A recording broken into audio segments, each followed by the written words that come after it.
আসসালামু আলাইকুম প্রিয় দর্শক বিন্দু, আশা করি সবাই ভালো আছেন। তো আজকে বরাবর আরেকটা ফিল্টারের ভিডিও নিয়ে আসলাম আপনাদের মাঝে। তো আমার পিছে দেখতে পাচ্ছেন দুইটা ট্যাঙ্কি, দোনোটাই 1000 লিটার। আমার সেট আপ করা কমপ্লিট হয়ে গেছে। তো উপরে যে ট্যাঙ্কিটা দেখতে পাচ্ছেন ওইটা রিজার্ভ বানানো হয়েছে, অর্থাৎ মোটরের পানি সরাসরি উপরে আসবো। আসার পরে যে পাইপ দেখতে পাচ্ছেন, এই পাইপ দিয়ে যে নিচের ট্যাঙ্কিটা, এই নিচের এই ট্যাঙ্কিটা আমি ফিল্টার বানাইছি। তো উপরে রিজার্ভ থেকে পানি ফিল্টারে আসবো, ফিল্টারে আসার পরে পুরো সব জায়গায় সাপ্লাই হবে। তো এই যে উপরে যে ট্যাঙ্কিটা দেওয়া হয়েছে রিজার্ভের জন্য, একটু কাজটা অন্য ধরনের হয়েছে। কারণ হলো এনকার পানি অনেক আয়রন এবং কেউ অনেক প্রচুর পরিমাণ বালি আসে, এর জন্য উপরেটা রিজার্ভ দেওয়া হয়েছে। বালি ওখানে ছাইকা তারপর আপনি নিচে ফিল্টারেটা পানি আসবো। আর যেটা পাইপটা দেখতে পাচ্ছেন, এটা হলো ব্যাক ওয়াশ, উপরের ট্যাঙ্কির ব্যাক ওয়াশের লাইনটা। আর নিচের ট্যাঙ্কে যে ব্যাক ওয়াশটা, এটা ওই পাশে পড়ছে পিছনে, এর জন্য ভিডিওতে দেখানো যায় নাই।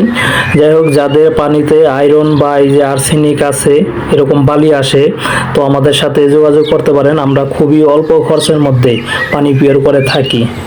আর এতে দেখা যাইতেছে যাদের বাসা বাড়িতে আয়রন আছে